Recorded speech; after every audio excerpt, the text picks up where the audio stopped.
జగన్మోహన్ రెడ్డిలో నేను చూసేది ఏంటంటే, జగన్మోహన్ రెడ్డి ఇప్పటికీ కూడా రాజకీయ నాయకుడు, ప్రజా నాయకుడిలాగా నాకు ఎప్పుడు అనిపించలా. ఎప్పుడు ఒక అవినీతి రాజకీయ నాయకుడిగా ఎక్కడ మీకు నాకు అసలు ఎప్పటికీ అనిపించలేదు. ఎందుకంటే ఎప్పుడు చూసినా సరే ఒక రౌడీజం, ఒక దొంగలాగా కనిపిస్తాడు జగన్మోహన్ రెడ్డి. చెప్పిన మాటలన్నీ కూడా ఫేక్ లానే అనిపించి ఎప్పటికీ రియాలిటీగా నాకు అనిపించలేదు. అలా అనుకుంటే ప్రజలు 5 సంవత్సరాలు ఎలా సీఎం చేస్తారు? అదేనండి, ఇప్పుడు రాజశేఖర రెడ్డి గారిని చూసి అవకాశం ఇచ్చారనుకోవచ్చు కదా. రాజశేఖర రెడ్డి ప్రజానాయకుడు, ఆయన చేసినటువంటి ప్రవేశపెట్టినటువంటి పథకాలు ఈ రోజుకి రన్ అవుతున్నాయి. అటువంటి ప్రజానాయకుడిని చూసి మరి అందరూ కూడా అవకాశం ఇస్తారు కదా. వారసత్వ రాజకీయాలు అనేటువంటి 1% అయినా 10% అయినా 20% అయినా మన తెలుగు రాష్ట్రాల్లో ఉంటాయి. ఆ రాజకీయాలను చూసి ఈయనకి అవకాశం ఇచ్చారు. 151 ఏమైందండి ఈ రోజు? ఎందుకంటారు వైసీపీ 151 నుంచి 11 పడిపోయింది? ప్రధాన కారణం ఏంటంటే, ఎందుకంటే కేవలం జగన్మోహన్ రెడ్డి. ఎమ్మెల్యేలు అన్నో, నేను ఎంపీలు అన్నో, కేవలం జగన్మోహన్ రెడ్డి అనేటువంటి వ్యక్తి మీద నేనే చేయాలి. ప్రతి పథకంలోని నేనే ఉండాలి, ప్రతి దాంట్లో నేనే ఉండాలి, సంక్షేమం చేయాలి. దాన్ని ఆ సంక్షేమం ఇలా డబ్బులు ఇవ్వాలి, అలా లాగేయాలి. ఇప్పుడు డబ్బులు మీకు ఇచ్చారండి, రోజు 18,000 ఇచ్చా.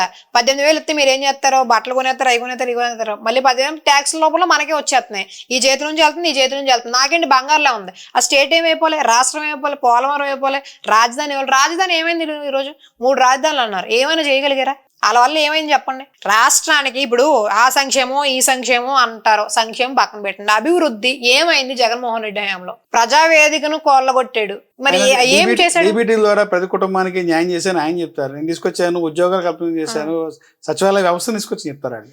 వ్యవస్థ ఉంది, ఉన్న వ్యవస్థని మెరుగుపరిచి సరిపోయేది కదా. వ్యవస్థ ఎందుకు? పంచాయతీలు ఉన్నాయి కదా, ఆశా వర్కర్లు ఉన్నారు కదా, వాలంటీర్లు ఎందుకు?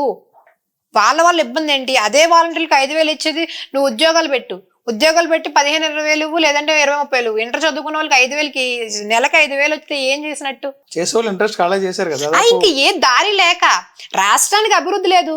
అభివృద్ధి లేనప్పటికీ ఉద్యోగాలు లేవు. ఉద్యోగాలు లేనప్పటికీ ఏం చేస్తారు? ఉన్న 5,000కి అడ్జస్ట్ అవుతారు. ఆ విషయంలో కూడా వాలంటీర్ వ్యవస్థ కూడా, సచివాలయ వ్యవస్థ కూడా మెరుగుపరచడం నాకేమో అనిపించలే. ఉన్న పంచాయతీల్ని అభివృద్ధి చేసుకుని దాన్ని డెవలప్మెంట్ చేసుకోకుండా ఇంకొక అప్పు తెచ్చి ఇంకొకటి కట్టి ఎందుకండి ఇది? ఆ ఉన్నటువంటి సలహాదారులు అందరూ కూడా మరి సక్రమంగా ఇచ్చారో లేదో నాకు తెలియదు, కానీ వ్యవస్థే కరెక్ట్ కాదనేది నా ఒపీనియన్ అండి. ఇప్పుడు గతానికి కూడా పోల్సి ఎలాంటి మార్పులు వచ్చింది? గత ప్రభుత్వానికి ఈ ప్రభుత్వానికి, కూటమిలో అధికారం రాకముందు పవన్ కళ్యాణ్ గారు అనేక వాగ్దానాలు చేశారు. రాష్ట్రంలో మహిళకి ఏదన్నా అన్యాయం జరిగితే ముందు నిలబడతా అన్నారు. సుగాలి ప్రీతి ఎలాగైపోయింది? సుగాలి ప్రీతి పేరుతో పవన్ కళ్యాణ్ గారు అధికారం చేపట్టడానికి అదొక ఉదాహరణ. డిప్యూటీ సీఎం అయ్యారు, 1 year అవుతుంది, కనీసం సుగాలి ప్రీతి అలాగే ఉంది. అంటే గతంలో జరిగిన విషయాలన్నిటికీ కూడా ప్రత్యేకంగా ఆయన తీరుస్తాను స్వతహాగా అని అన్నారు. సొంతంగా నా సమస్య వల్లే తీసుకుని ప్రతి మహిళా సమస్య తీరుస్తాను అన్నారు. అధికారంలోకి వచ్చి 1 year అయింది కాబట్టి ఖచ్చితంగా ఆయన ఉన్న 5 సంవత్సరాల లోపు ఆయన చెప్పినటువంటి పరిస్థితి ఏదైనా ఇబ్బంది ఏదైనా అయినప్పటికీ కూడా తీరుస్తానని చెప్పారు. అదే విధంగా ఖచ్చితంగా కూడా కళ్యాణ్ గారు చేస్తారని నమ్మకంతోనే మేమంతా కూడా ఉన్నాం. ప్రతి మహిళకి అండగా ఉంటా ఒక అన్నయ్యలాగా అంటున్నారు. నిజంగా ఒక అండగా అన్నయ్యలాగా ఉంటున్నారా? ప్రతి వైసీపీ పవన్ కళ్యాణ్ అడ్రస్ ఎక్కడ అంటున్నారు? అయ్యో, ఇప్పుడు సీఎం అయిన తర్వాత ప్రశ్నిస్తాన నాయకుడు ఏమైపోయాడు? మీరు అలా చెప్తున్నారు. పవన్ కళ్యాణ్ చెప్పి అనేది వైసీపీ పదే చెప్తారు. ప్రతి సమస్యలోని పవన్ కళ్యాణ్ గారే ముందు ఉంటున్నారు. ఈ రోజు మనం మాట్లాడుకోవాల్సిన విషయం ఏంటంటే, ఎక్కడ సమస్య ఉందంటే అక్కడ పవన్ కళ్యాణ్ గారు ఈ రోజు వచ్చి నిలబడుతున్నారు. అక్కడ ఆర్థిక సహాయం కానివ్వండి, ఆయన ఇచ్చినటువంటి డొనేషన్లు కానివ్వండి, ప్రతి ఒక్క ప్రజలకు కూడా ప్రత్యేకంగా అందుతుంది. ప్రత్యేకంగా ఆయన లేకపోయినప్పటికీ పరోక్షంగా కూడా పార్టీ కార్యకర్తలతో, అదే విధంగా నాయకులతో, ఎమ్మెల్యేలతో ప్రజలకు అందుబాటులో ఉండే విధంగా కళ్యాణ్ గారు అయితే ప్రత్యేకంగా కమిటీలు నిర్వహించి మరి ఆయన పరిపాలన అనేది కొనసాగిస్తున్నారని ప్రజలు మరొకసారి తెలుసుకోవాలని కూడా నేను ఈ సందర్భంగా ఆయన పాల్గొన్న మహిళలకు న్యాయం చేసిన 4 ఉదాహరణ చెప్తారు. అంటే మీరు అలా రాష్ట్రంలో మహిళలకు అన్యాయం జరుగుతున్నాయి, మహిళల మీద దాడులు, అత్యాచారాలు, రేపులు జరుగుతున్నాయి, కనీసం స్పందిస్తున్న పవన్ కళ్యాణ్ అడ్రస్ ఎక్కడ అనేది వైసీపీలు చెప్తారు. అధికార ప్రతినిధి శ్యామలా గానీ, రోజా గారు గానీ వీళ్ళంతా ప్రశ్నించేది ఎక్కడున్నాడు పవన్ కళ్యాణ్? గతంలోకి ఇప్పటికీ అత్యాచారాలు తగ్గినాయా లేదంటారు మీరు? గతంలోకి ఇప్పటికి పోలిస్తే మహిళల మీద దాడులు తగ్గినాయి కదండి. మరి నిత్యకృత్యం జరుగుతుందని వైసీపీ చెప్తుందండి. చూపించమనండి, రమ్మానండి, డిబేట్ లో పాల్గొమానండి. గతంలో చూసుకున్నట్టు ఎన్నో అరాచకాలు. ఇప్పుడైతే ప్రస్తుతం మరి ఏ విధంగా అయితే తగ్గిన ప్రభుత్వం ఎంతైతే ఎఫెక్ట్ ఎంతైతే ముందు చూపుగా ఉంటుంది అనేది దానికి తగ్గటువంటి డిపార్ట్మెంట్ని కూడా అలర్ట్ చేసి ప్రతి ఒక్కరికి ఇబ్బంది లేకుండా, ప్రతి మహిళకి ఇబ్బంది లేకుండా రైబావుళ్ళు మరి ప్రభుత్వం ఆదుకుంటుంది, అండగా ఉంటుందని నేనైతే తెలియజేస్తున్నాను. రాష్ట్రంలో రెడ్ బుక్ పరిపాలన నడుస్తుందా, అంబేద్కర్ రాజ్యాంగం నడుస్తుందా? అదైతే కన్ఫ్యూజన్ అయినటువంటి విషయం. రెడ్ బుక్ అనేది లోకేష్ గారు ఒక అంశం మీద తీసుకొచ్చారు. అంబేద్కర్ గారి రాజకీయం ప్రజాస్వామ్యం. ప్రజాస్వామ్యంలో అవినీతి లేకుండా మచ్చ లేకుండా రాజకీయాలు ముందుకు నడవాలి అంటారు. అది 100% నడుస్తుంది అనేది లేదు. ఎందుకంటే గతం నుంచి చూసుకున్నప్పుడు అయితే అది ప్రజాస్వామ్యానికి విరుద్ధంగానే రాజకీయాలు నడుస్తున్నాయి. దాన్ని ఇప్పుడు మనం మార్చేయాలి, ఈ ఒక్క సంవత్సరంన్నరలో వచ్చి కళ్యాణ్ గారు మార్చేయాలి, డిప్యూటీ సీఎం గారు మార్చేయాలంటే అది అవ్వేది అర్థం కాదండి. కాలే.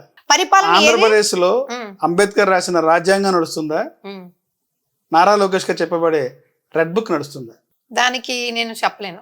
అంటే 100% అంటే వైసీపీ అనేది ఏంటంటే రెడ్ బుక్ పరిపాలన భాగంగా అక్రమ కేసులు పెడుతున్నారు, అక్రమ కేసులు పెట్టి అన్యాయంగా ఇరికిస్తున్నారు అనేది రెడ్ బుక్ లో ఎవరైతే వైసీపీలో ప్రధాన నాయకులు ఉన్న వారి మీద అంటే అక్రమ కేసులు పెడతారు అనేది ఇప్పుడు దానికి ఉదాహరణ ఈ రెడ్ బుక్ అంటారు. ఇప్పుడు నిజం కాదంటారా? లోకేష్ గారు ఏ విధంగా అయితే దీన్ని తీసుకొచ్చారంటేనండి, ఎవరికి ఇప్పుడు మహిళలకి, ఇప్పుడు నేను వచ్చానండి స్వచ్ఛంగా రాజకీయాలు చేయాలని రాజకీయాల్లోకి వచ్చాను, నాకు ఇబ్బంది జరుగుతుంది, నన్ను ఇబ్బంది పెడితే వాళ్ళ మీద యాక్షన్ తీసుకోవడానికి నేను రెడ్ బుక్ అనేది ప్రవేశపెట్టాను అన్నారు. అంతేగాని అరాచకాలని లేదంటే తప్పుడు కేసులు పెట్టి జైల్లో పడేయడాలని ఇబ్బందికరమైనటువంటి స్టేట్మెంట్లు ఏమి ఆ రెడ్ బుక్ లో లేవు. ఇంకా దానికి మీరు అనేదానికి ఇంకేముందని సంబంధం. రెడ్ బుక్ పరిపాలన కొనసాగుతుంది అని అంటే అక్రమ కేసులు పెడుతున్నారు. అక్రమ కేసులు- వైసీపీలో ఉన్నటువంటి ముఖ్య నాయకులు ఎవరైతే ఉన్నారో, ఎవరైతే యాక్టివ్ గా ఉన్నారో వారిపైన అక్రమ కేసులు బనాయించి అరెస్టులు చేసి లోపల పెడతారు అనేది ప్రధానమైన ఆరోపణ వైసీపీ చెప్పింది. అసలు నిజంగా రెడ్ బుక్ పాలనే మన ఆంధ్రప్రదేశ్ లో రాష్ట్రంలో కొనసాగుతుంది అని మనం అనుకుంటే 151 మంది ఎక్కడ ఉండాలండి ఈ రోజు? మీరు చెప్పండి, 151 మంది ఎక్కడ ఆల్రెడీ ఉండాలి? కేసులు కేసులు రన్ అవుతున్నాయి, బెయిల్ మీద బయట తిరుగుతున్నారు. వాళ్ళు చేసినటువంటి గతంలో అవినీతి తవ్వుకుంటే అంచెంచుల కింద ఉంది. అది మన మాటలో చెప్పుకోలేనటువంటి విషయం. రోజాయే ఈ రోజు జైల్లో ఉండాలి. చేసినటువంటి టీటీడీ టికెట్ల విషయంలో కానీ లేదంటే టూరిజం అడ్డం పెట్టుకుని కానీ. మరి ఇప్పటికి దాని మీద గవర్నమెంట్ మీరే ఉన్నారు కదండి, కూటమి ప్రభుత్వం ఉంది కదా, దాని మీద ఎంక్వైరీ చేసి అదే పర్సన్ జైలు పెట్టారు. ఎంక్వైరీ ఆల్రెడీ వేస్తున్నారు కదా, నడుస్తుంది. అంటే మీరు చెప్తున్నది ఏంటంటే ఇప్పుడు ప్రజాస్వామ్యాన్ని కొల్లగొట్టి మేమేదో రెడ్ బుక్ అనే దాన్ని ప్రవేశపెట్టి అక్రమంగా మేము కేసులు పెట్టి మేము పరిపాలన కొనసాగిస్తాం అన్నటువంటి విషయంలో చెప్పారు. అదైతే వాస్తవంగా ఎక్కడ జరగట్లేదండి.